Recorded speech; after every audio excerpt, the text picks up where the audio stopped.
মনে হচ্ছে মাসখানেকের মধ্যেই হয়তো স্নোফল শুরু হয়ে যাবে। এই যে সামনের বিল্ডিংটাকে দেখতে পাচ্ছেন, যদিও আমাদের একটু বেলা হয়ে গেছে এখানে আসতে। সকালবেলা যখন ঘুম থেকে উঠছি, জ্যাকেট না পরলে বাইরে বেরোতেই পারছি না। সেখানে আজ ঘন্টায় মাত্র একখানা বাস চলছে। এই জায়গাটা কি ঠান্ডা, চারপাশে কত কৃষ্ণচূড়া রাধাচূড়ার গাছ দেখতে পেতাম। এই সিঁড়িটায় গাছের ছাওয়ায় একটুখানি এখন বসবো, তার মধ্যে এই ব্রিজটা অন্যতম। গুড মর্নিং বন্ধুরা, আমি সঞ্চিতা ফ্রম ক্যানাডা। আমার নতুন ব্লগে আপনাদেরকে স্বাগত জানাই। আশা করি প্রভু জগন্নাথ দেবের কৃপায় আপনারা সবাই খুব ভালো আছেন, আমরাও ভালো আছি।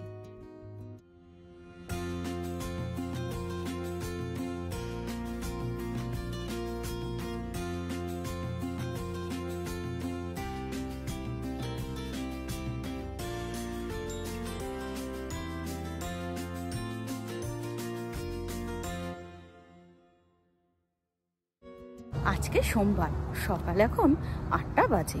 ইন্ডিয়াতে এখন সোমবার সন্ধ্যে 7:30। জানেন তো, এখানে ঠান্ডাটা এখন ভীষণ পড়ে গেছে।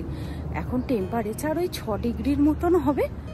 বেশ কদিন ধরে লক্ষ্য করছি সকালবেলা এখানে জ্যাকেট গায়ে না দিয়ে বেরোনো যাচ্ছে না, কিন্তু একটু বেলা হলেই না ভীষণ গরম হচ্ছে। টেম্পারেচার ওই বলতে পারেন 30 ডিগ্রির মতন উঠছে।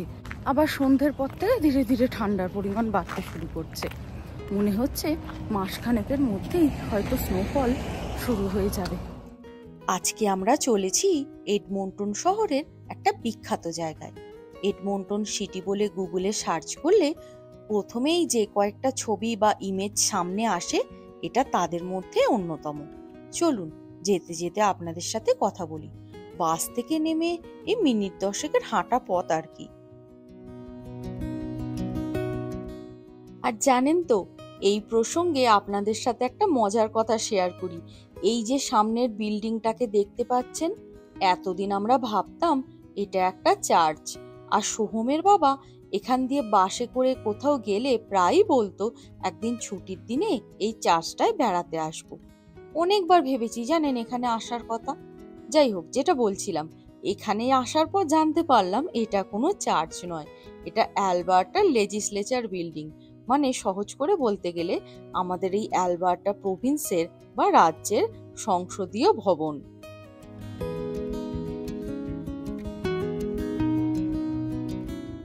আর দেখুন এই সংসদ ভবনের চারপাশটা কি সুন্দর রং বেরঙের ফুল দিয়ে সাজানো। এখানে জানেন তো, সারা গরমকাল জুড়ে পুরো এডমন্টন শহরটাকে নানান রকম সুন্দর সুন্দর ফুলের গাছ দিয়ে সাজানো থাকে। এখানটাও দেখছি সেই রকমই সাজানো গোছানো। আর সামনে ওই জলের ফোয়ারাটিকে দেখুন, কি অপূর্ব সুন্দর দেখতে লাগছে, তাই না?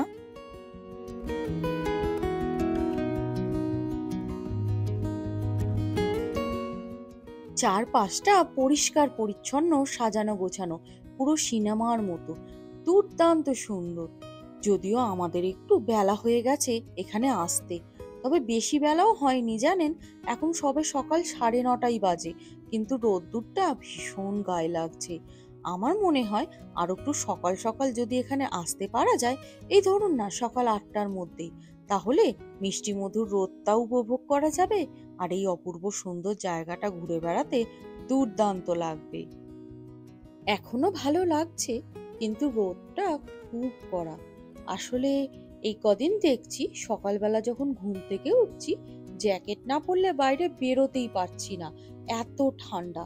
কিন্তু একটু বেলা হতেই রোদ্দুরের তেজটা এতটা বেশি হচ্ছে যে সারা গা জ্বালা জ্বালা করছে।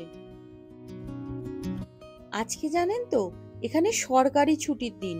আমাদের ওখানে যেমন কয়েকটা ছুটির দিন থাকে না, যেমন ধরুন গান্ধী জয়ন্তী, স্বাধীনতা দিবস, প্রজাতন্ত্র দিবস, এখানে সেই রকমই।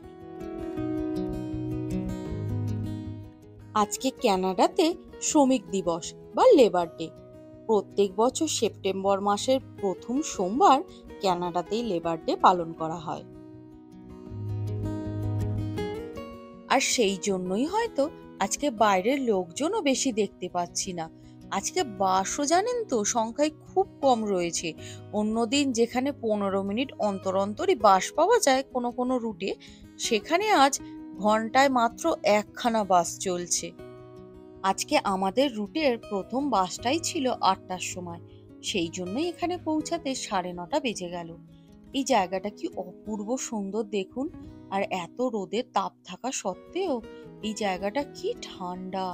চারপাশে এত বড় বড় গাছ রয়েছে বলেই হয়তো এই জায়গাটা এতটা ঠান্ডা।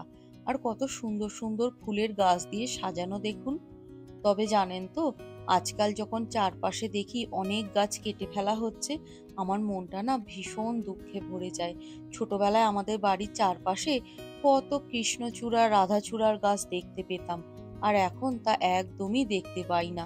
সেই জায়গায় দেখতে পাই বড় বড় বিল্ডিং।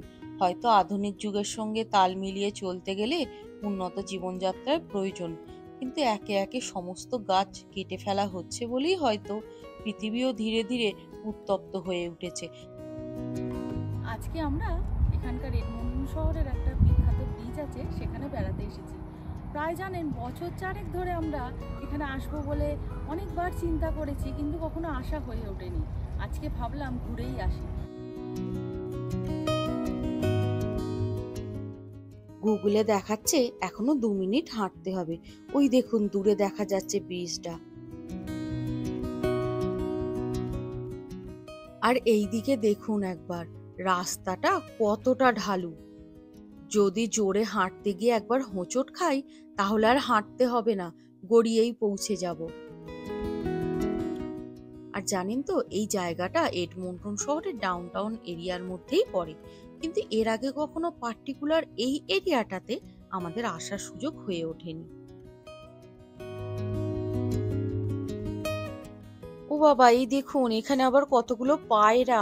আচ্ছা জানেন তো, আমাদের ওখানে পায়রা দেখাটা আশ্চর্যের কিছু নয়, সব জায়গাতেই দেখতে পাওয়া যায় কম বেশি, কিন্তু এডমন্টন শহরে আমি এর আগে কোনোদিন পায়রা দেখিনি। আমাদের বাড়ির আনাচে কানাচে অনেক পাখি আসে, বড় বড় ফিঙে পাখির মতো বড় বড় পাখি আসে, চড়াই পাখিগুলো আসে, কিন্তু কোনোদিন পায়রা আসতে দেখিনি জানেন। ওই দেখুন আমরা যাচ্ছি বলে ওরা তাড়াতাড়ি করে ছুটে চলে যাচ্ছে।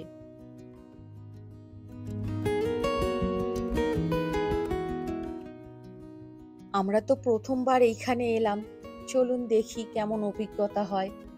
আর জানেন তো, এই যে ব্রিজটায় আমরা বেড়াতে এসেছি, এখানকার লোকাল লোকেদের কাছে যেমন গুরুত্বপূর্ণ, তেমনি টুরিস্টরা এডমন্টন শহরে বেড়াতে এলে এই ব্রিজটায় একবার আসেনি।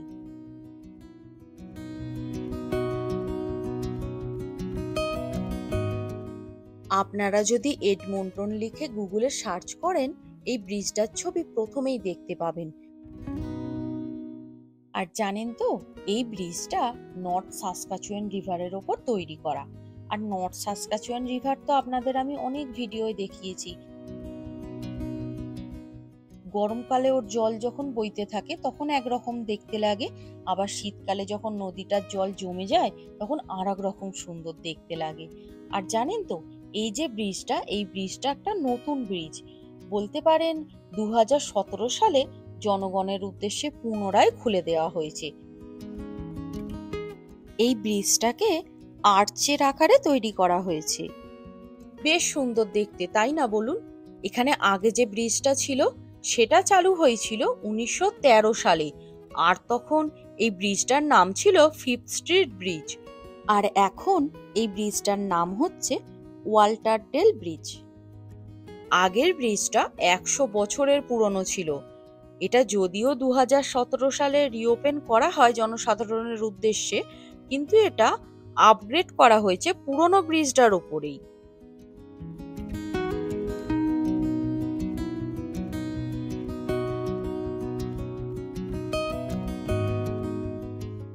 আর এই ব্রিজটা এডমন্টন শহরের খুবই গুরুত্বপূর্ণ একটা ব্রিজ।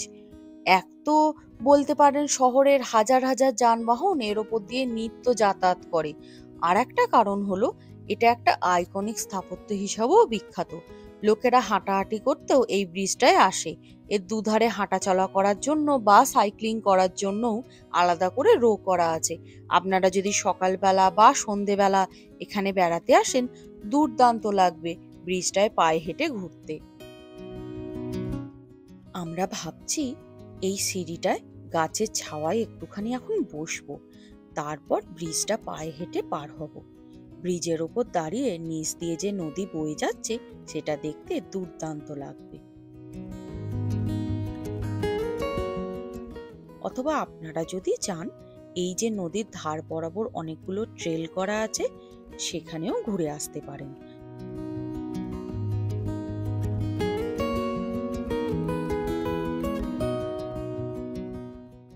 আমি সিঁড়ি দিয়ে এই নিচটাতে নেমে এসেছি, নদীর ধার বরাবর যে ট্রেলটা করা আছে সেখানে।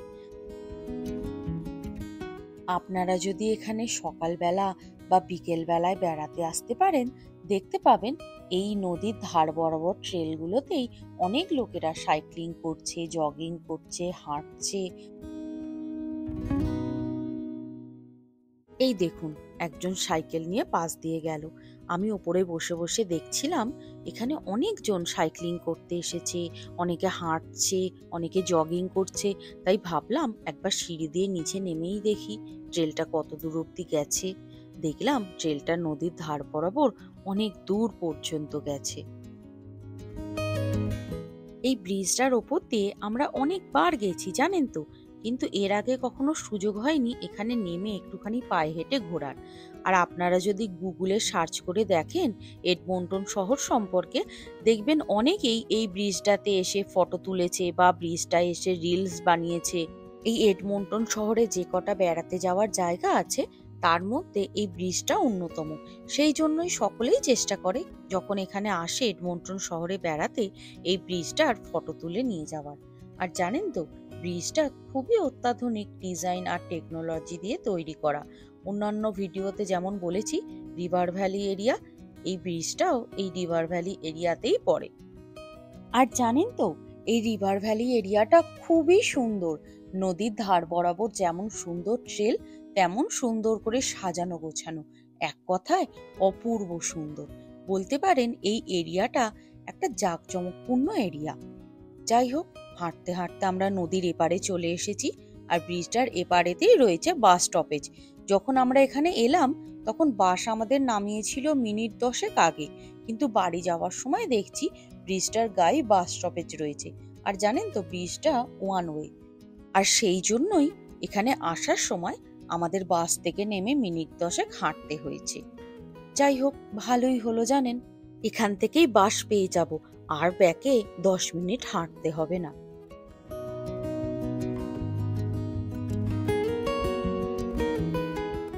আর দেখতে দেখতে অনেকটা বেলাও হয়ে গেছে, রোদ্দুরটাও ভীষণ কড়া।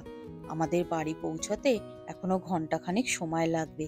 এখন বাজে দুপুর 1টা।